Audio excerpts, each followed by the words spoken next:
everyone. We are heading down to Boston just now.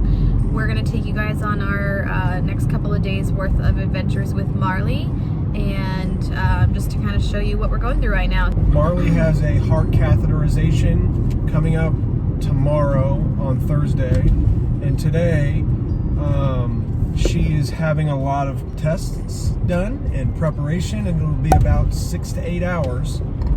So they'll do an echocardiogram and an EKG, a COVID test, and a chest x-ray and things like that in preparation for tomorrow.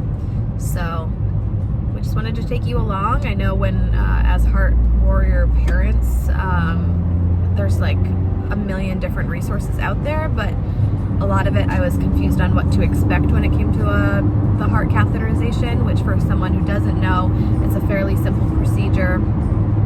And something that happens pretty commonly with kids who have CHD, but it's just something that I'm not really sure what to expect on these next couple of days, and so we figured we would film our journey so that you, if you're in a similar situation, kind of know what to expect, or if not, you can just come along on our journey with us. And I'll show you Marley in the back seat. Hold on a second. She's got a couple friends with her. Can you say hi, Marley? Wish me luck. Say thank you. Thank you for everyone thinking of me. All right, so this is us arriving to the hospital for the first time. They installed a new bridge that we were seeing for the first time.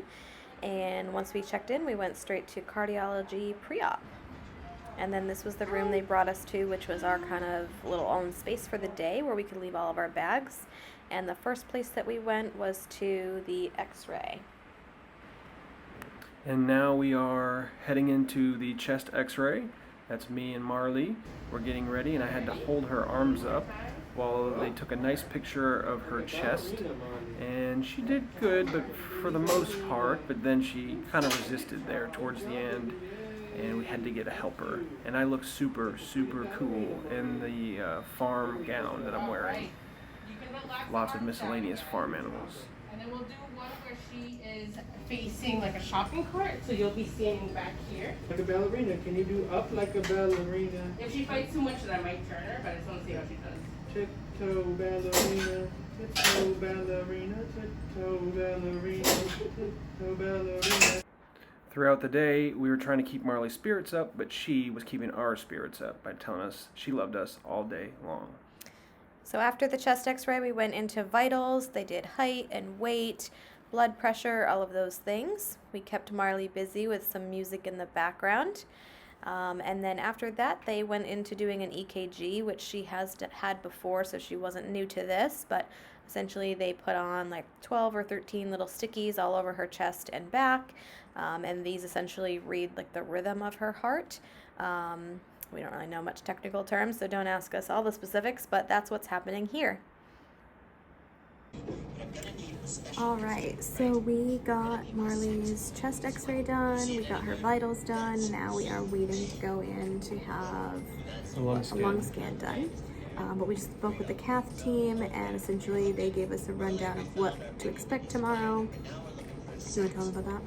Yep, so basically the plan is to do a catheter where it's an IV that goes in through her groin, and then it opens up the valve because over time the gradient makes it harder for blood to flow through and oxygen. So now they're going to open it up with a balloon catheter. They are thinking they're going to likely need to put a stent in, which is like a small stent.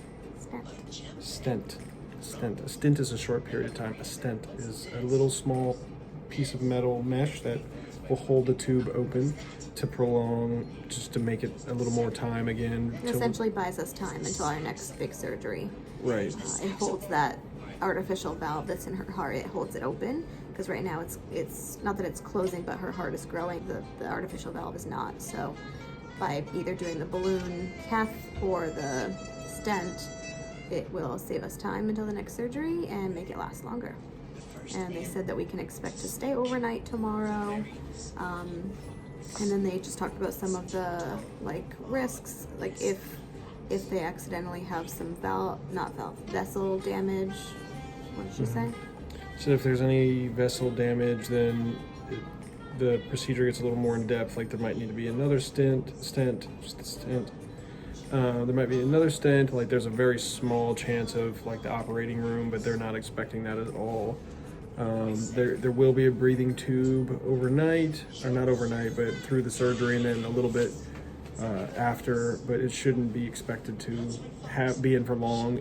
But again, if there's anything more, then it might have to stay in, and we might have to go to ICU, but they're really not expecting that to happen. So that's the update we just got. We just wanted to touch back base with you all. Marley's enjoying some Mr. Aaron while she waits in the waiting room for the lung scan. Are you having fun, Marley? You're being a good girl, keeping your mask on, huh? And Marley's got some cream on her hands to help numb them because she's going to get an IV placed shortly as well. So that should be fun. Can't wait. All right, we'll check back. So Marley and I decided to have a little fun jumping around in the waiting room while we waited for the lung scan. Marley's working on her jumping skills, as you can see. Mine are superior. Wow, that seems almost reasonable. And now we're getting ready for the lung scan where she had her IV put in, and that was the one time she cried when she had her IV, and she didn't like it very much. But you know what? She had a great attitude and was so resilient and still loved everybody in the room. And then they moved her into the lung scan to check the flow from her pulmonary valves, which is important for Truncus kids because that's the valve that needs to make sure the flow is good. Girl, Marley. Bring your that arm back. Where'd it go? Where's your other arm? Oh, here it is. It's in the burrito. No more Marley burrito. There's those feet. And after that, Marley got to pick a balloon to take with her for doing such a good job. She picked the Nemo and Dory because that's our cats' names, so she liked that one with the fish on it. Marley, can you say hi? Do you like your balloon? Whoa, we can't see her. Where did she go? Is that Dory? There she is. Boop. There's Marley. Balloon. Yeah. Ready? Watch. Up, up, up, up. Down. Up, up, up, up, up, up. Down. Up, up, up, up, up. Down. And this is the echocardiogram. Marley's had a good 10 or 12 of those in her lifetime, so she knows what to expect. It was at the end of the day, so I think she was pretty well cooked. But it went pretty smooth. They got all the pictures they needed, and Marley wanted to do it herself. So that was fun. Marley, you want to say bye-bye? Bye-bye. Okay, Marley, back to pre-op. Back to the other room. And the last thing that we did for the day was a COVID test, which she also is not a big fan of. For kids that are asymptomatic, they do a throat culture versus the one in the nose, but she really didn't like this either, but she managed to make it through it, and it was negative. All done, Marley. A good Get job. down. And walk out of here like a big girl. Hold your balloon. Good job, babe. We're gonna head back to the hotel now. Day 1 is done. Day 1 is in the books. You did a good job. So that was it. We left the hospital for the day. We ventured around the city and had some more fun with our girl. She took a little nap in the car, and stay tuned for part 2, which will be tomorrow's surgery.